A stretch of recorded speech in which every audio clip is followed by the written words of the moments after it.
Merci beaucoup de votre présence sur cette conférence de presse de rentrée pour le Montpellier Handball. Avant de la démarrer, puisque on est dans ce timing-là, je voudrais avoir un mot et une pensée chaleureuse pour le départ d'Alain Poncet, son décès. Donc on a le président de Chambéry qui est décédé courant du mois de janvier. J'en parle pour plusieurs raisons. La première, c'est que son hommage, il est ce soir au phare de Chambéry, où seront présents bien évidemment Éric Maté et aussi un des actionnaires du Montpellier Handball pour représenter le club. Et puis aussi parce que c'est le président de l'Union des clubs professionnels de handball qui est parti. Quelqu'un avec qui Robert Moline a travaillé, quelqu'un avec qui Rémi Lévy a travaillé et quelqu'un avec qui j'ai travaillé pendant quelques années.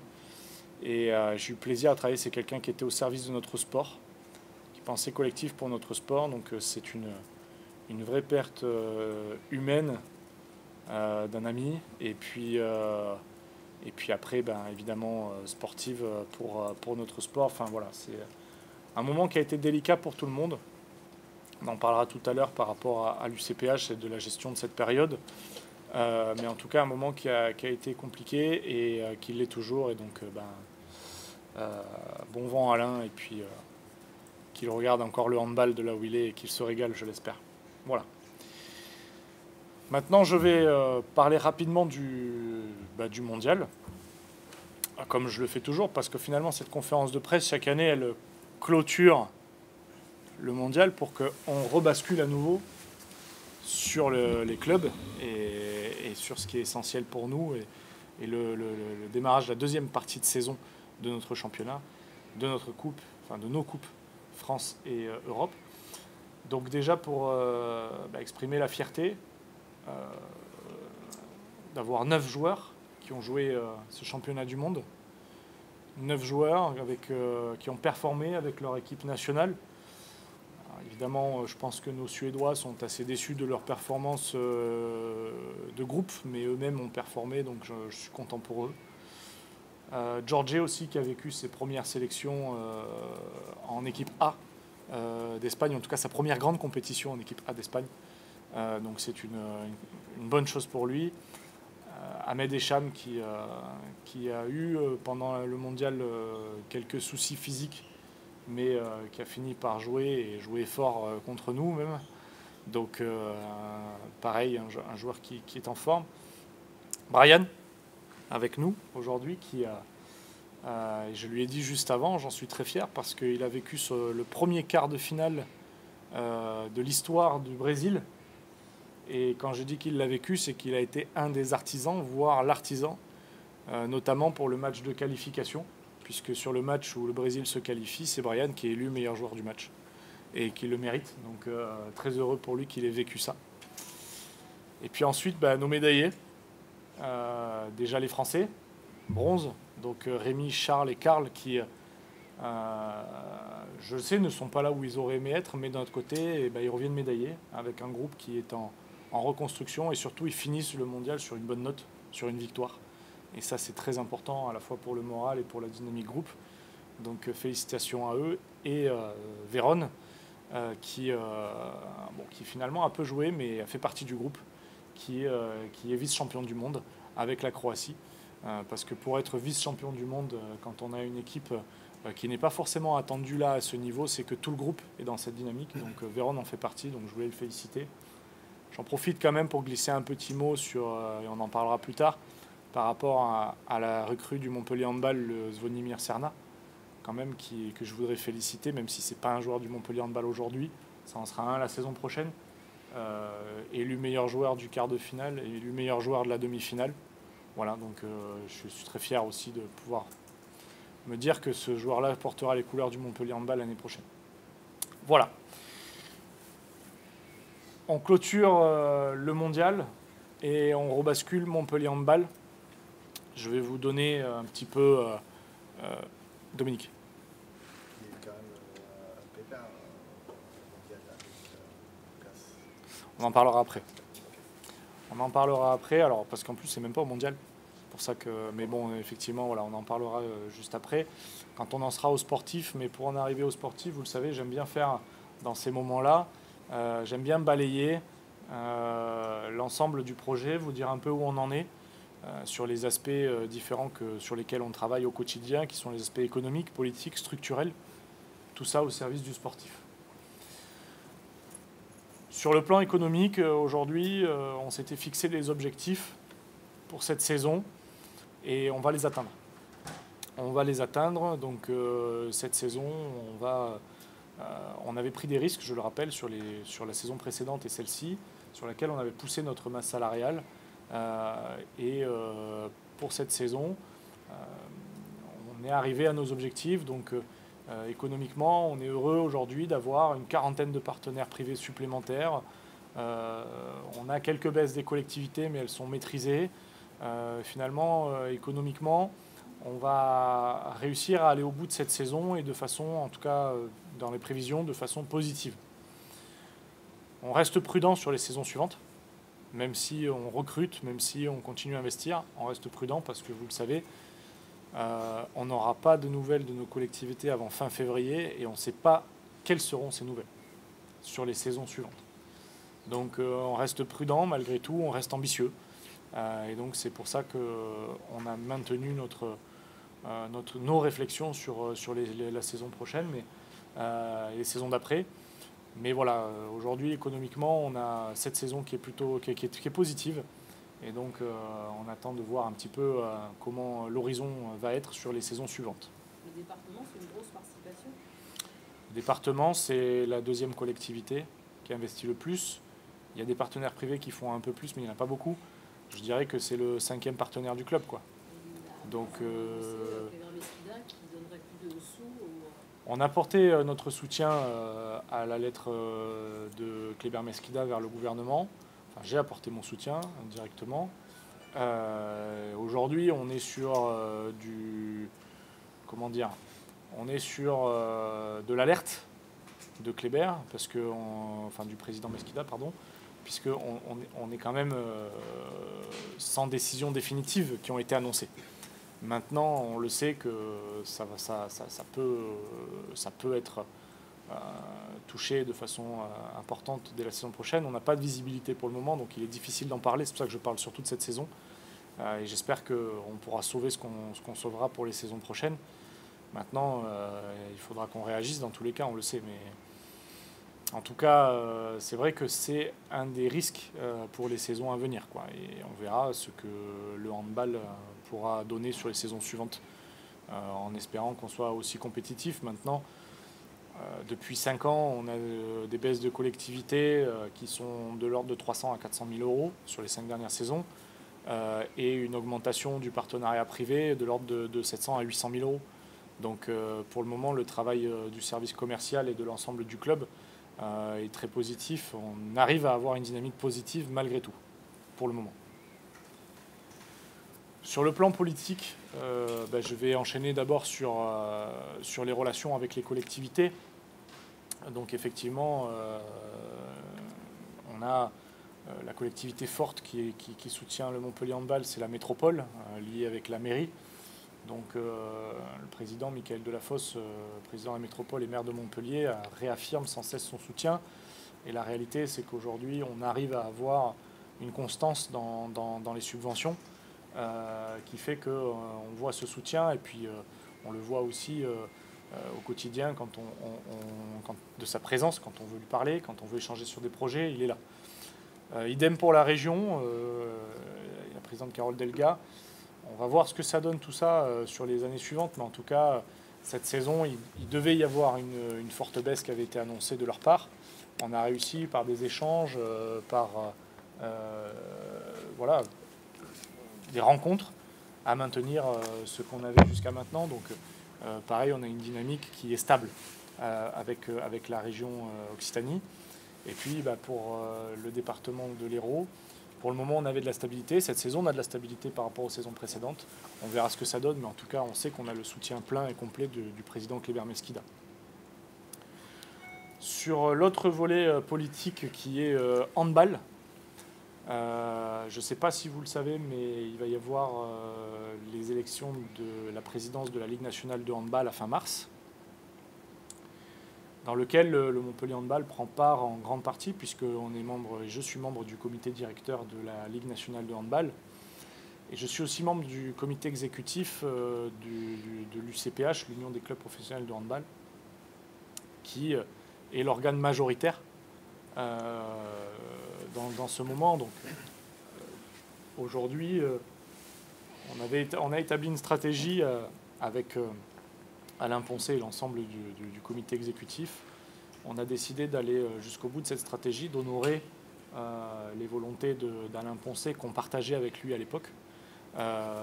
Et aujourd'hui, ce qui est certain, c'est qu'il va y avoir d'abord une nouvelle élection au sein de l'Union des clubs professionnels de handball, qui va se tenir, je n'ai pas la date exacte, mais d'ici 2 semaines ou 3 semaines, sur laquelle je ne vais pas faire d'annonce parce que ce n'est pas à moi de le faire, mais bon, globalement, on part sur quelque chose qui est positif pour notre sport et plutôt dans la continuité. Là où je suis heureux, c'est que personne n'a eu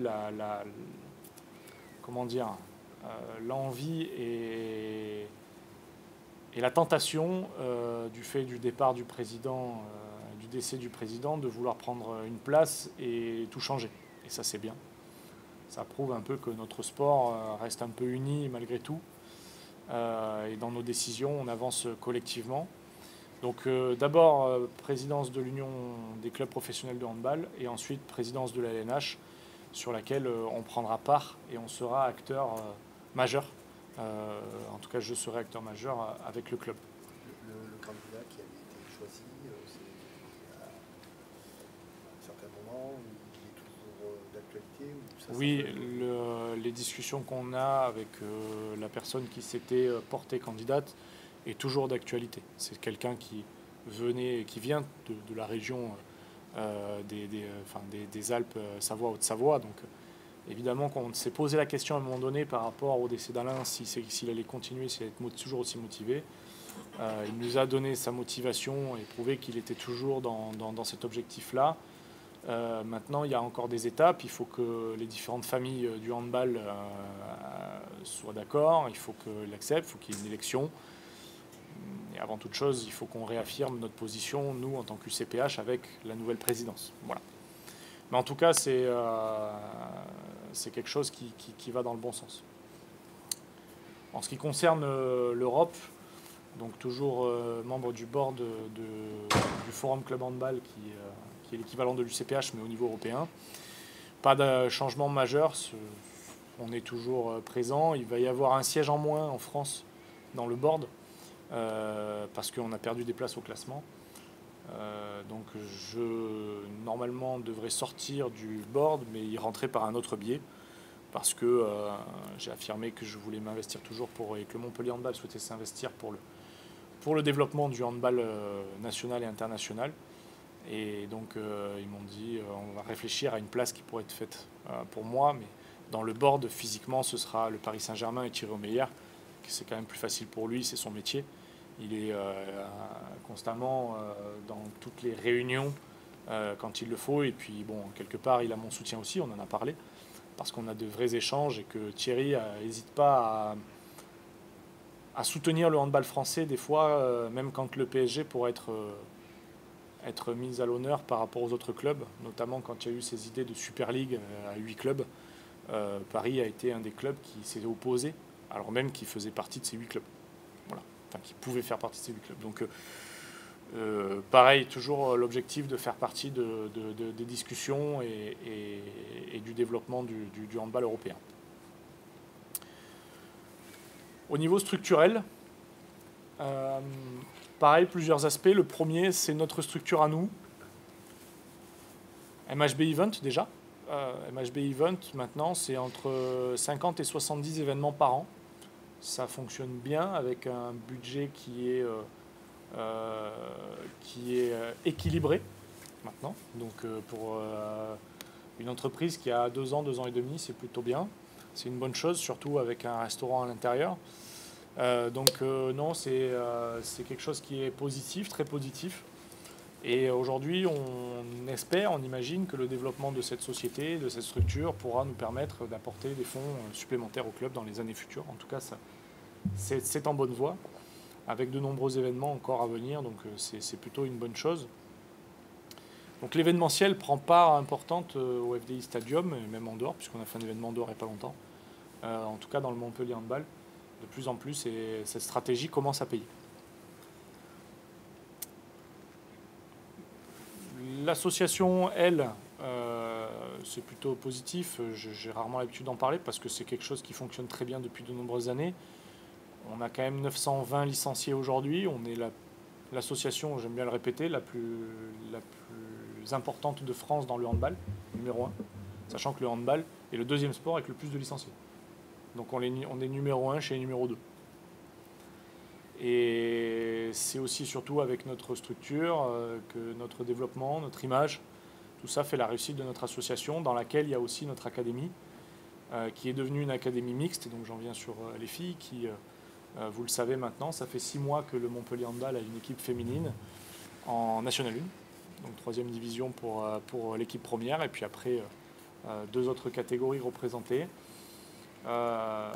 Voilà, un objectif dans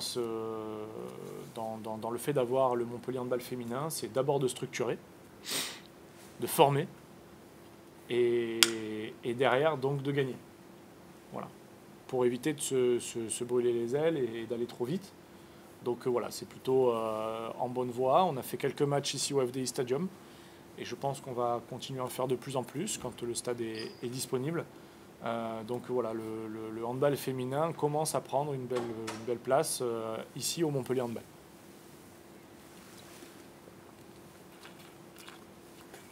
Le fonds de dotation avance bien aussi. J'en parle parce qu'on va avoir un bel événement qui va arriver normalement en avril. On devrait faire en fait, on est en association et en lien avec l'association de Jean-Pierre Papin, Neuf de Cœur, et on devrait faire un événement associé avec Jean-Pierre, avec des anciens footballeurs professionnels, des anciens handballeurs professionnels, footballeurs équipe de France ou ailleurs, handballeurs Montpellier Handball ou ailleurs, des légendes. Voilà, l'idée c'est de faire monter un événement qui pourrait, pour une fois, ne pas être que avec des personnes qui ont pris des tables pour un gala, mais aussi un événement grand public, ici au FDI Stadium. Donc on en parlera plus en détail quand on aura un peu plus avancé, mais en tout cas, c'est une bonne chose. Et si on va jusqu'au bout de cette idée-là, le fait d'avoir Jean-Pierre Papin, toute sa team, et d'avoir des anciens ici qui viennent pour faire un événement tous ensemble, ça pourrait être plutôt sympa au FDI Stadium. Enfin, sur le structurel, la nouvelle salle, vous allez être déçus. Je le suis aussi, mais pas que, mais ça va encore parce que j'ai rencontré le président de la métropole la semaine dernière, enfin il y a 10 jours exactement. Il m'a affirmé et réaffirmé que c'était un projet qui lui tenait à cœur, qui était important pour lui et sur lequel il travaillait à nous donner des décisions le plus tôt possible. Voilà. Il s'était engagé d'ici la fin d'année. Bon, on est en février maintenant, mais il m'a dit, on a fait un courrier pour le relancer. Il m'a dit que c'était dans la réflexion, que l'objectif était de trouver le meilleur financement possible, parce qu'on est sur un outil qui serait coûteux, très coûteux, et dans ces temps-là, c'est compliqué. Donc quand il aura réussi à trouver le meilleur montage pour que ce soit réalisable, il m'a dit qu'il reviendrait vers nous, et il m'a dit assez rapidement. Voilà. Donc de ces mots, moi je l'ai alerté surtout sur le fait qu'aujourd'hui, quand on mène une petite étude rapide, on est en termes d'affluence la 14e salle de France dans le handball. Et il y a un projet à Dunkerque. Et il y a un projet ailleurs aussi, je ne sais jamais où c'est le deuxième. Donc globalement, il y a un moment donné où si on n'arrive pas à avoir cet outil, on va passer 16e salle de France et petit à petit, et ça risque de poser vraiment problème. Voilà. Il a alerté, il le sait.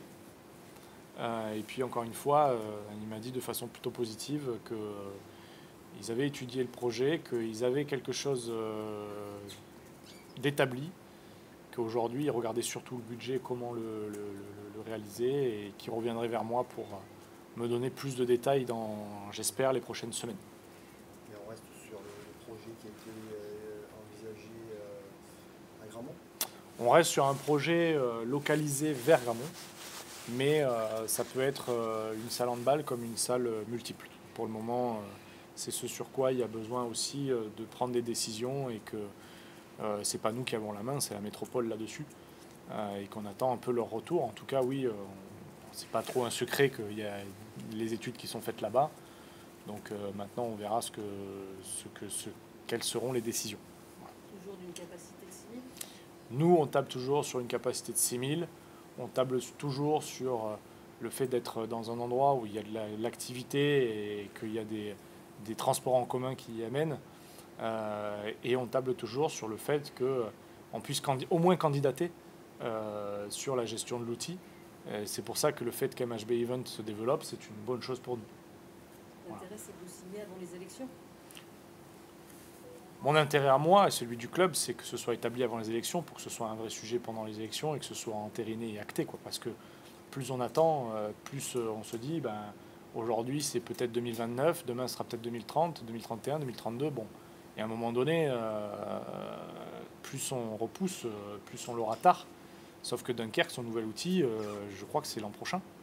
Et après, les autres, ça avance bien aussi. Et puis, ceux qui ont eu leur nouvel outil depuis quelques années, maintenant, arrivent à l'utiliser et à le rentabiliser. Ça prend du temps. Les premières années, on perd de l'argent quand on a un nouvel outil, parce que c'est le temps que la dynamique commerciale se fasse. Mais aujourd'hui, un club comme Nantes a eu son nouvel outil, je crois, autour de 2018, par là, à peu près. Et aujourd'hui, c'est un club qui, avec sa recette billetterie, fait plus d'1 million d'euros de plus que nous, quoi. Et 1 million d'euros de plus, c'est 2 top joueurs. Hein. Donc, sur la masse salariale joueur, après, c'est plus pareil. Voilà. Donc, c'est primordial pour nous. Le maire et président de la métropole est au courant. On en a reparlé encore il y a 10 jours. Donc, j'espère qu'il aura des bonnes nouvelles à nous donner dans peu de temps. Voilà. On en vient au sportif, qui est, comme je le dis toujours, c'est cet entonnoir en fait. C'est ces 3 pôles qui amènent derrière à ce qu'on performe. Tout ça est fait pour nos performances et les performances sportives. Une première partie de saison positive, qui aurait pu être exceptionnel, mais qui reste malgré tout très positive. Pourquoi je dis ça? Parce que on avait fait exprès, et j'avais fait exprès, on en avait discuté avec le coach, de faire en sorte de jouer Paris et Nantes à l'extérieur sur la première partie de saison. Parce que notre objectif était d'être ceux qui recevaient au retour. Donc selon les performances qu'on faisait à l'extérieur, soit on faisait un exploit, et tant mieux, on était vraiment bien positionné, soit on était juste derrière, mais avec la possibilité de faire la performance chez nous. Et jusqu'au match face à Toulouse, on était vraiment dans ce cas de figure-là. Et surtout, ce que les joueurs savent, c'est que pour la réussite de cette stratégie, il faut perdre aucun match à côté des matchs que l'on fait contre Paris et Nantes. Ces choses réalisées. C'est clair, aujourd'hui, pour le moment, sur la première partie de saison, l'objectif est atteint. Malheureusement, il n'y a pas eu d'exploit à l'extérieur. Les jokers ont été grillés. Et il n'y a pas eu de défaite. Un match nul, qui nous embête un peu, qui nous chagrine, mais qui n'est pas définitif, puisque Nantes aussi a perdu un match, enfin 2 matchs, puisque Paris a perdu un match. Donc voilà, aujourd'hui, on est à 3 points de ces 2 équipes, et on va les recevoir les 2, et ces 2 équipes vont se jouer. Donc l'objectif de cette deuxième partie de saison, sur le championnat, c'est d'être totalement invaincu. chez nous, à l'extérieur, pour aller chercher au minima une qualification en Ligue des Champions pour la fin de saison. Parce que comptablement, si on est invaincu sur cette deuxième partie de saison, comptablement, on a au minima la deuxième place qui nous est offerte. Voilà. Donc c'est vraiment l'objectif qu'on se fixe aujourd'hui sur le championnat. Coupe de France, on a le match samedi. J'espère, avec un match à domicile face à Aix-en-Provence, j'espère la victoire, j'espère la qualification en demi-finale. Et en plus de ça, quelque part, il y a une petite chance, c'est que Paris et Nantes se jouent entre eux. On ne sait pas qui sortira vainqueur de ça, mais quelque part, ça ferait un concurrent direct en moins. Si toutefois on se qualifie en demi-finale, un concurrent direct en moins qui serait qualifié, même si l'objectif est de battre tout le monde.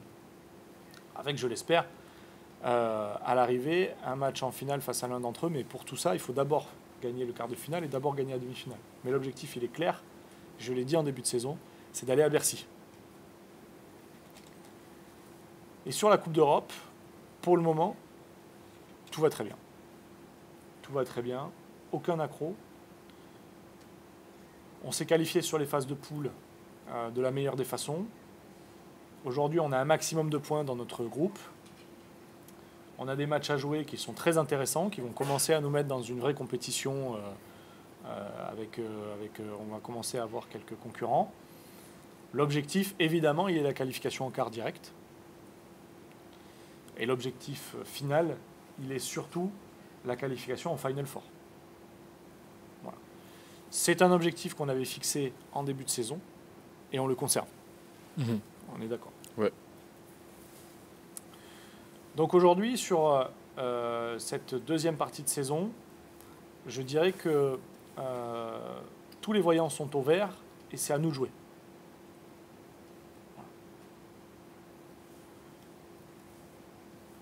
Au milieu de tout ça, il y a évidemment la préparation des saisons suivantes.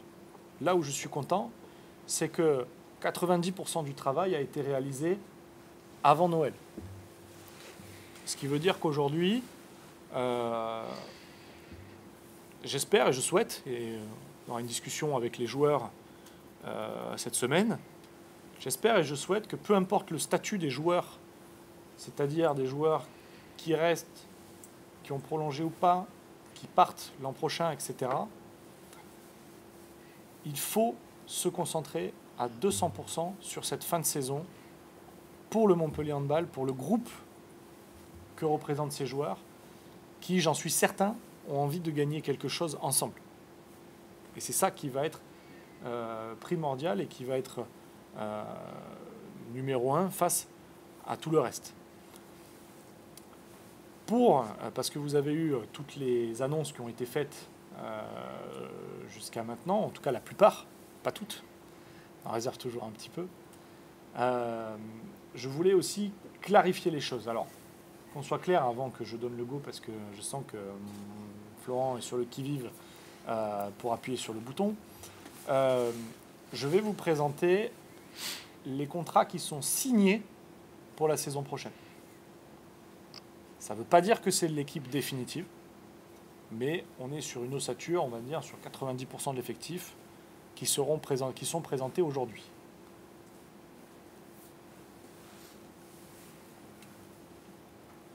Donc voilà, aujourd'hui, ce qui est signé pour la saison prochaine et donc ce que pourrait être et ce que va être l'équipe du Montpellier Handball la saison prochaine. Nos 2 gardiens internationaux français sont toujours sous contrat et resteront à Montpellier. À l'aile gauche, Lucas Pellas, on va en parler juste après, et Léo Plantin qui arrive du Paris Saint-Germain. Donc vous le savez, c'est un jeune très fort potentiel, formé à la fin sur l'académie du PSG, qui a signé son premier contrat pro là-bas, mais qui est en manque de temps de jeu et qui, du coup, aujourd'hui souhaite un challenge. Nous, aujourd'hui, il représente un candidat qui, en tout cas un joueur qui a les qualités requises pour être numéro 2 sur un poste et grandir avec le club. Pourquoi pas un jour devenir numéro 1, mais en tout cas, voilà, un jeune Français j'espère qu'on l'amènera jusqu'à l'équipe de France. En tout cas, un jeune Français qui arrive de la capitale pour tenir la doublure de Lucas Pelas. Arrière gauche, donc on aura Brian qui sera toujours parmi nous la saison prochaine. On aura Kylian Pratt, vous savez, jeune du centre de formation qui joue depuis cette saison en tant que stagiaire professionnel, qui sera professionnel dès la saison prochaine, sur lequel on compte fortement, qui aujourd'hui est un joueur à très fort potentiel et qui peut prendre de plus en plus de responsabilités. Et Zvonimir Cerna, alors je suis content parce que jusqu'à maintenant personne ne m'en parlait, aujourd'hui j'arrête pas de recevoir des messages, donc ça c'est très bien parce que j'arrêtais pas de dire que ce joueur était intéressant, j'arrêtais pas de louer les qualités de ce joueur. C'est vrai qu'il joue à Zagreb, il joue en Croatie, donc c'est pas là où on voit le plus les joueurs. Mais la réalité, c'est qu'avec son mondial, il a pu montrer au grand public ce dont il était capable. Et donc Zvonimir arrivera avec un statut de gros défenseur. Alors j'ai reçu un message, on m'a dit qu'il allait falloir qu'il s'adapte au championnat français pour pas trop prendre de 2 minutes. Mais moi je dis qu'aujourd'hui, ça va surtout nous amener du caractère dans l'équipe. Et ça, on en avait besoin. Et puis c'est aussi un joueur qui attaque, pas qu'un défenseur unique. On l'a vu sur ses qualités techniques et sportives. Encore une fois, meilleur joueur du quart de finale, meilleur joueur de la demi-finale pour l'équipe de Croatie. Donc ça, c'est une vraie fierté pour nous. Ensuite, vous le savez, sur le poste de pivot, on a Arthur qui sera toujours là et Rogerio Moraes, dont on avait annoncé la venue, qui arrivera tout droit de Messlungen. Messlungen qui est premier du championnat allemand pour le moment. Voilà, c'est un joueur d'expérience surtout. Un vrai pivot de position qui est athlétique, et je pense que Brian sera d'accord avec moi, qui va nous amener à la fois de l'expérience, mais à la fois aussi de l'impact en attaque et dans le jeu, et qui va continuer à faire grandir Arthur, avec qui ils pourront faire une belle doublette, j'en suis certain. En demi-centre, on aura toujours Diego et Kylian. Ce sera la dernière saison sous contrat de Diego. Je ne sais pas encore ce que l'avenir nous réservera, mais en tout cas, ce sera la dernière saison sous contrat de Diego à date, ça l'est. Et Kylian, j'espère qu'il reviendra pour être le plus performant possible la saison prochaine, dès cet été. C'est très malheureux pour lui. Alors j'ai vu le geste hier de son ami de toujours, Melvin Richardson, qui portait son maillot lors de la remise des médailles. C'est preuve que c'est un joueur sur qui on compte, à la fois chez nous et à la fois en équipe de France. Donc, en tout cas, nous, on espère qu'il va revenir le plus tôt possible et le plus en forme possible pour amener dès la saison prochaine ce qu'il sait faire, c'est-à-dire être un très grand joueur, créateur et impactant, comme on le connaît ici à Montpellier. Et s'ajoute à ça Agustin Casado, donc, dont on a fait l'annonce en décembre. Je pense que vous l'avez vu sur le championnat du monde. Un joueur très intéressant qui rentre dans l'impact, qui n'hésite pas à tirer de loin aussi, qui est un vrai joueur aussi qui sait donner les ballons. Voilà, on va gagner en expérience et en impact la saison prochaine avec un joueur comme Agustin. Arrière droit, on a Valentin Porte qui sera toujours notre capitaine. Vous connaissez ses qualités, surtout depuis qu'il a arrêté l'équipe de France. Qu'on a retrouvé le Valentin Porte qu'on aime ici à Montpellier. Et il sera épaulé de Jacques Turin. Donc Jacques est un joueur aujourd'hui qui joue à Aalborg et qui est le meilleur buteur d'Aalborg en Ligue des Champions. C'est un joueur qui sait aussi tirer les pénaltys, ce qui fait aussi qu'il est meilleur buteur parce qu'il tire les pénaltys à Aalborg. Un joueur d'impact qui rentre dans les intervalles et qui, je pense, pas trop prendre de risques, de dire que sur le prochain rassemblement de l'équipe de Suède, il sera dedans. On en reparle. Et enfin, à l'aile droite, donc là, c'est là le vrai chantier. Le vrai gros chantier, où il y a 2 changements, puisque vous le savez, Sébastien a été annoncé au Paris Saint-Germain, et Yanis partira à Veszprém la saison prochaine. Et donc, on a voulu avoir un peu une cohérence dans notre philosophie, à la fois un joueur d'expérience qui passe par les plus grands clubs, David Balaguer, passé par le Barça, par Paris, par Nantes, enfin par Nantes, par Paris, pardon, puisqu'il a du Paris Saint-Germain, et qui arrive à Montpellier avec les mêmes ambitions qu'il a au Paris Saint-Germain et qu'il avait à Nantes, qu'il avait au Barça, c'est de gagner. Et avec son expérience maintenant qu'il a acquise et dans laquelle, dans le groupe, ça va forcément faire beaucoup de bien. Et sa doublure, elle est française. Sa doublure, Benjamin Richert, est un joueur qui est aux portes de l'équipe de France. On aime bien ces profils-là, qui sont des profils qui vont grandir avec nous et peut-être qui vont intégrer leur équipe nationale. J'espère qu'avec nous, Benjamin sera demain un des joueurs de l'équipe de France. En tout cas, voilà, c'est un joueur qui a faim, c'est un joueur qui veut montrer, qui veut prouver dans des grandes équipes parce qu'il le fait déjà à Chambéry. Je rappelle que l'an dernier, il était élu meilleur joueur à son poste au championnat, meilleur buteur du championnat. Et surtout, c'est le joueur qui a marqué nombre record de buts dans un match en Ligue nationale de handball. Il a marqué 19 buts dans un seul et même match. C'était l'année dernière face à Créteil. Donc voilà. Voilà un peu un peu beaucoup d'ailleurs, l'ossature de l'équipe des saisons prochaines, je dirais. Parce que tous les joueurs qui arrivent à Montpellier viennent pour un minima de 3 ans, de 3 saisons, voire 4. Donc c'est des changements du 109 qui sont là pour le long terme et surtout pour travailler et atteindre les objectifs qui sont, je le rappelle, faire partie des équipes qui sont dans la course au titre dans toutes les compétitions dans lesquelles nous sommes qualifiés.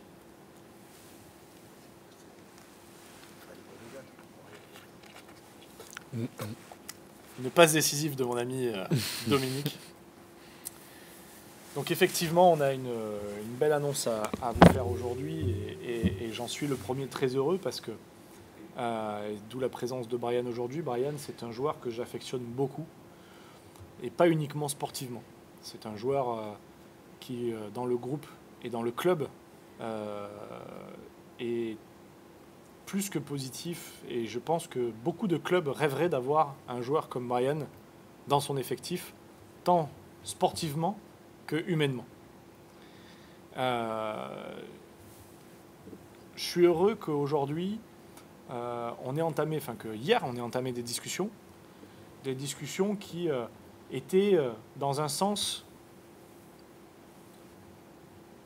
qui était le même, pour lui et pour moi. C'est-à-dire que Brian a toujours dit que son objectif, c'était de grandir à Montpellier. Et moi, j'ai toujours dit que je voulais faire grandir Brian et que le Montpellier Handball grandisse aussi avec Brian. Il y a eu un moment où il y a eu quelques doutes, parce que par rapport au départ ou non d'Ahmed, on ne savait pas trop ce que ça allait donner. Mon objectif a toujours été, et ça je le dis et je le maintiens, que Brian reste au Montpellier Handball. Je ne me suis jamais posé la question une seule seconde de la possibilité de me séparer de Brian. Et ça, Brian le sait, on en avait parlé. Donc on a pu entamer des discussions saines et sereines après l'annonce du départ d'Ahmed. Et aujourd'hui, je suis heureux et fier de dire que Brian sera un joueur du Montpellier Handball jusqu'en 2029. Voilà. Donc, félicitations, Brian. Bon, merci. Je suis très heureux aussi d'avoir cette opportunité de continuer avec ces couleurs, de porter ces couleurs de MHB. Parce que depuis que j'y arrivé, c'est la même chose dans mon cœur, dans ma tête et sur mon discours aussi.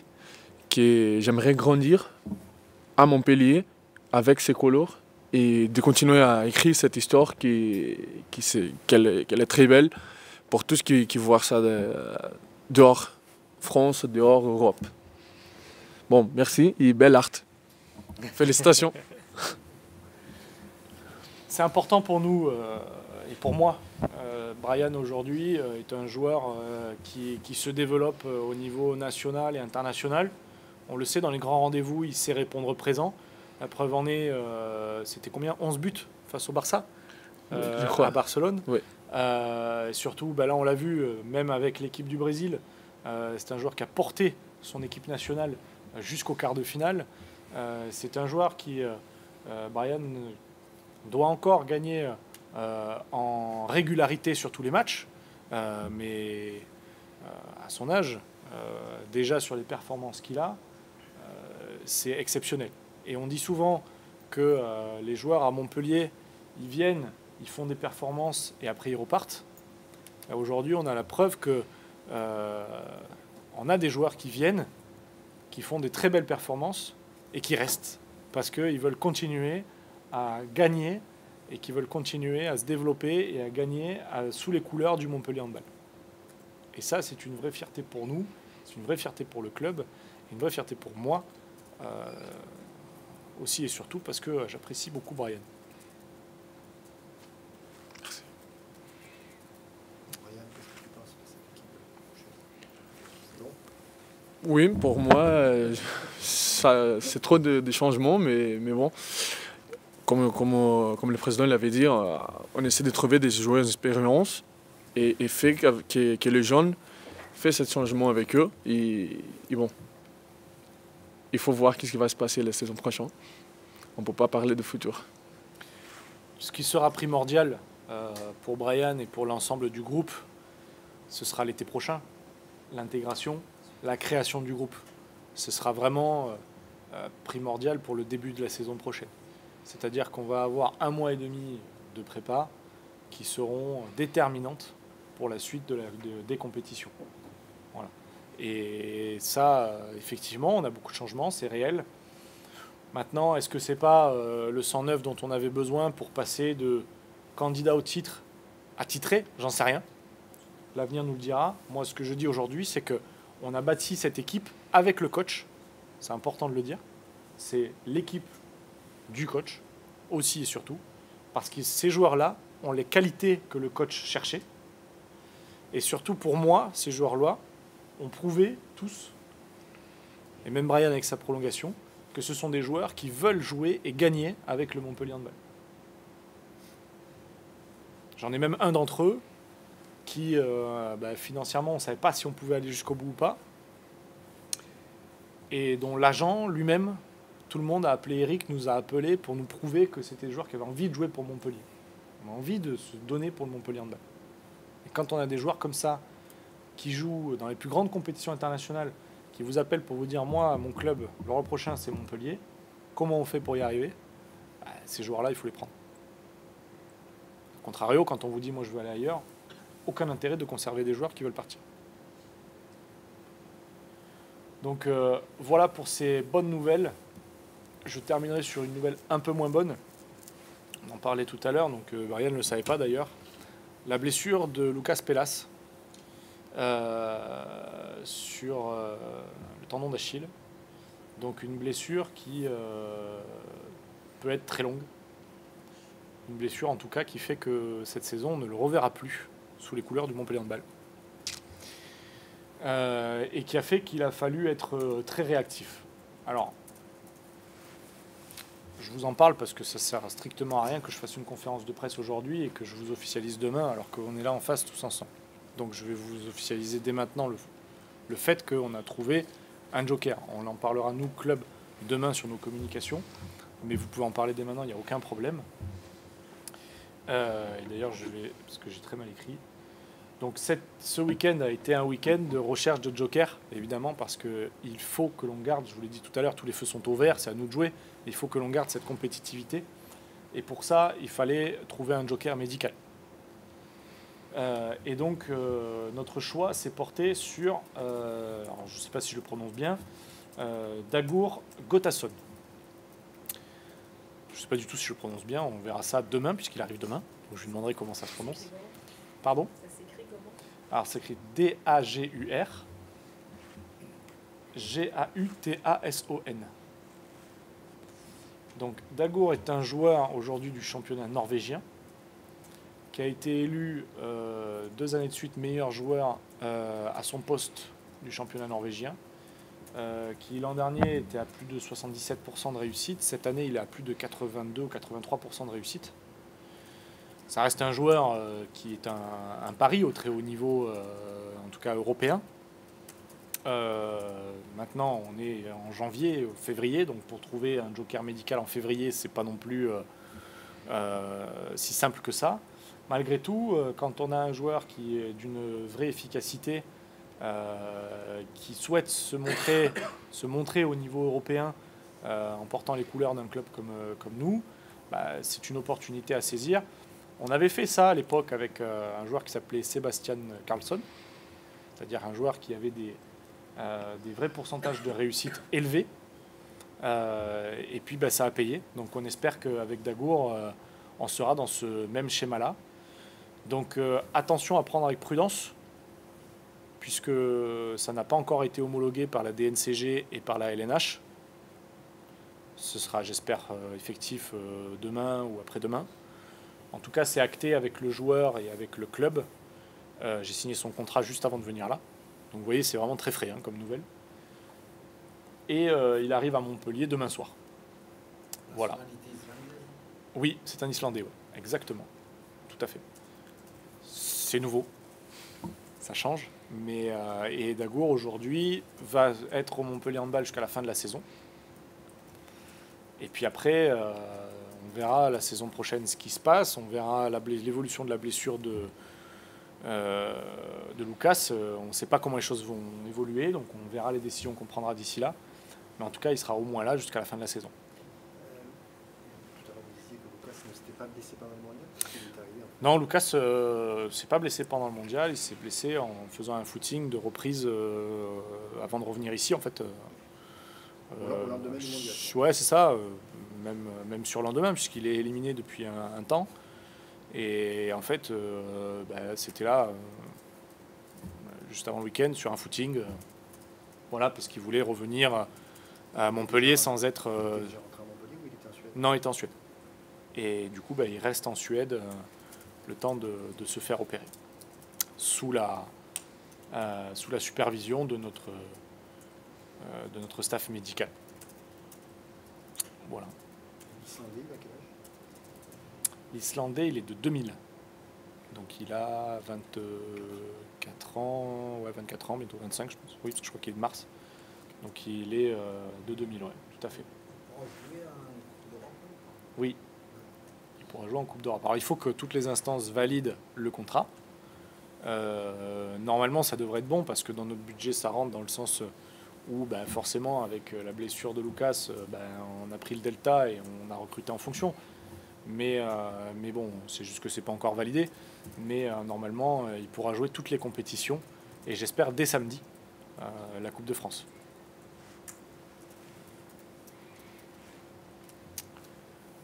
Avant de faire une belle photo avec Brian, est-ce que vous avez des questions, des interrogations, des affirmations, des félicitations? Je sais pas, tout ce que vous voulez. Moi, il y a- De cadeaux, j'accepte aussi. Il n'y a pas d'autres pépins par rapport aux autres, non, que les autres sont a priori. Alors, il va y avoir un check médical à leur retour mercredi pour tous ceux qui reviennent du mondial.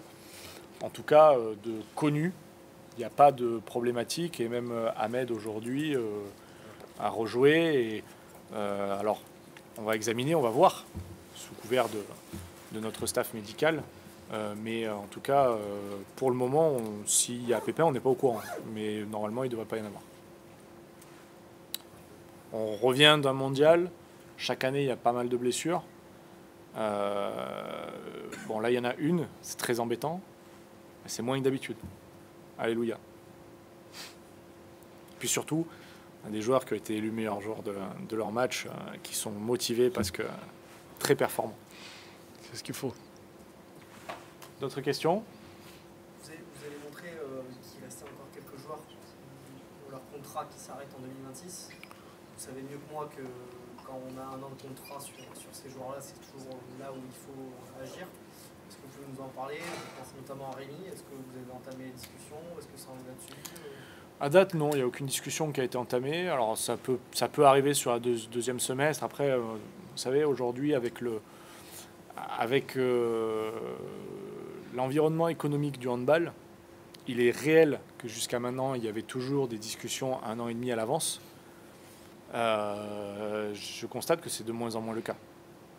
Parce qu'une discussion 1 an et demi à l'avance implique très souvent une augmentation de salaire d'une saison qui était déjà signée à un tel salaire, quoi. Voilà. Et aujourd'hui, avec les visibilités qu'on a, est-ce qu'on peut se le permettre? J'en sais rien. La réalité, c'est que dans tous les cas, je pense que son agent va me contacter dans les prochaines semaines. Voilà, et donc on discutera à ce moment-là. Mais pour le moment, alors à la fois, il n'y a rien qui est démarré dans les discussions, et en même temps, moi, je voulais vraiment qu'on finalise la saison prochaine. On était un peu en retard, c'est réel, mais malgré tout, on sort quand même une très belle équipe. Et puis on l'a finalisé à Noël. Après, derrière, tous les internationaux sont partis, donc on n'a pas entamé d'autres discussions. Voilà. Sinon, vous l'auriez su. On est bon? On fait la petite photo avec Brian.